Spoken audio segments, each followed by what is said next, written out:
or even contemplate. And then we just build on it from there. Okay?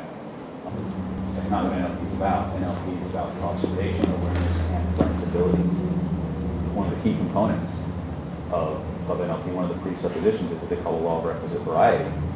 Law of requisite variety, which means the component in any system with the most versatility and flexibility, the ability to adapt, will eventually control the system. Okay? In an ideal world, that should be anybody who's trained like we train. Why? Because by theoretically should be the most flexible, adaptable, and aware.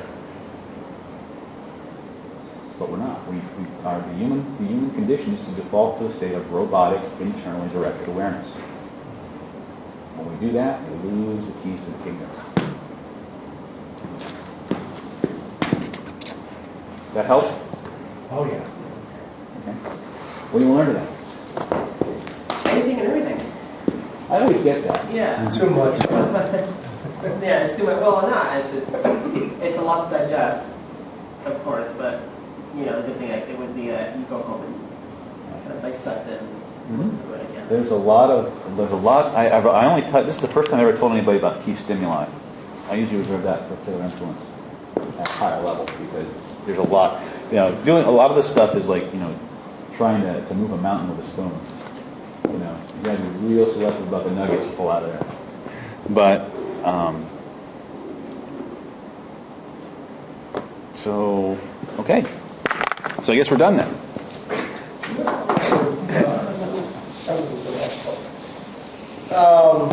Wow. I'm just really trying to synthesize what you just gave me. Really funny to think about. I think it's just a bizarre concept. I think because I don't know if this is true, but like it seems like most people they learn about NLP, they learn about hypnosis, perhaps. Having gone the other way, I'm really struggling with understanding NLP as hypnosis because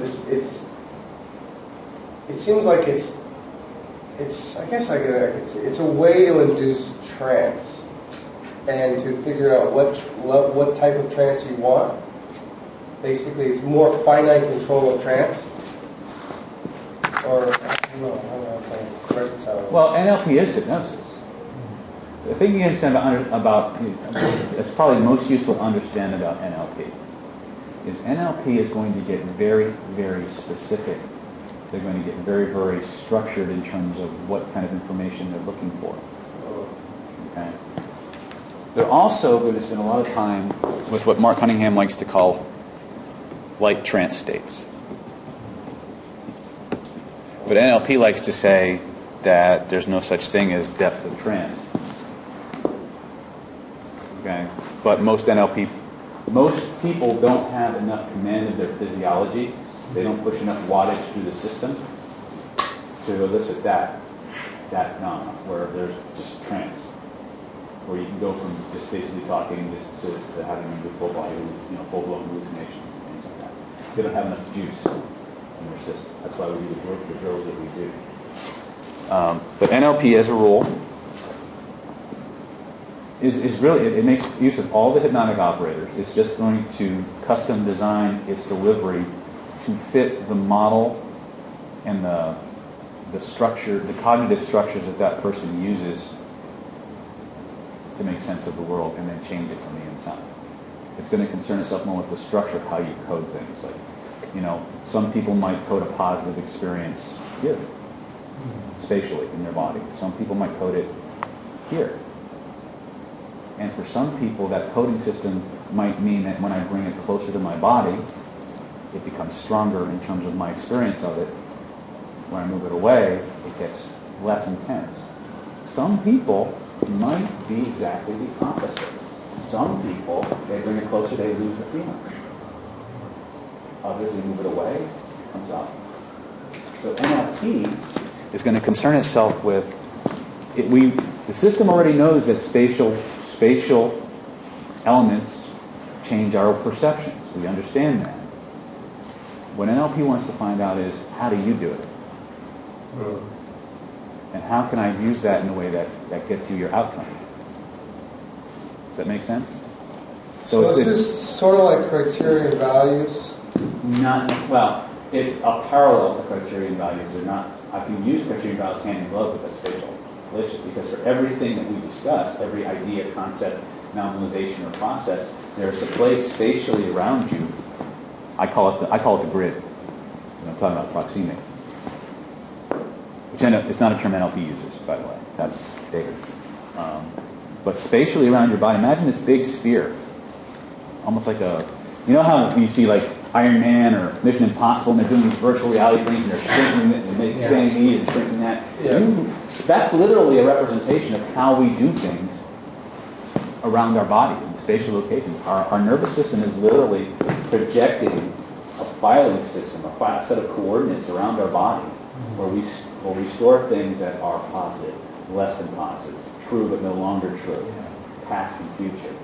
And NLP has made an exhaustive study of the vast majority of the general patterns that people do, and they distilled that information out and taught it as models and skill sets so that as we observe the people in front of us, by their nonverbal behaviors, we can tell if they're accessing a visual memory, a kinesthetic memory. Are they accessing the past, the present, the future? Are they making something up as they're doing it? Are they talking to themselves, then seeing a picture, and then having a feeling?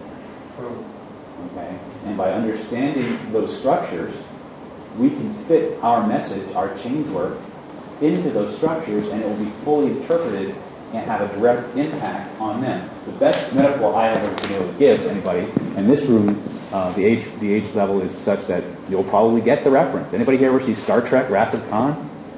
Yeah, oh hell yeah. All right? Everybody remember that climactic scene where Kirk's in his starship, Khan's in the one he stole, and he goes to Spock, pull up the prefix code for Reliance Command Console. Remember that sentence? Wait, say that one more time? Pull up the prefix code for Reliance Command Console. Yeah, oh yeah. They want to control ship. Yeah. What did it do? Every starship had a unique code that was used to take over the ship in case of it being hijacked by somebody else. Right. Well, for everything that you human beings do, experience, say, whatever, you have a code. That's a great metaphor.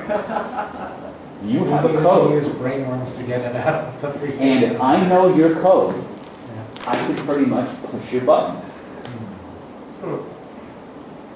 Yeah, I'm going to ask who's the Reliant and who's the Enterprise. Exactly. And that's why you have to be, sometimes you have to be a little bit careful. But there's kind of safety mechanisms built into a lot of this because most bad guys just don't have the patience for that kind of stuff, for that level of sophistication and paying attention to somebody. Now, con men will do it. But con men spend a lot more time hitting you on key stimulus. Right. Because they know once they zap your reptile brain, it doesn't matter what the code is. So these are two very different approaches. A neurolinguistic programmer is going to come at you on a code level. They're going to engage emotion, but they're going to do it through the code. Whereas the key would just hijack the whole system. For the reptilian approach, we're just going to nail you at the reptile level, and you're going to generate your own internal logic to justify whatever decision I want you to make. But what would happen if I nailed you in the reptile brain and fed you that message through your own coding system? Then it's impossible for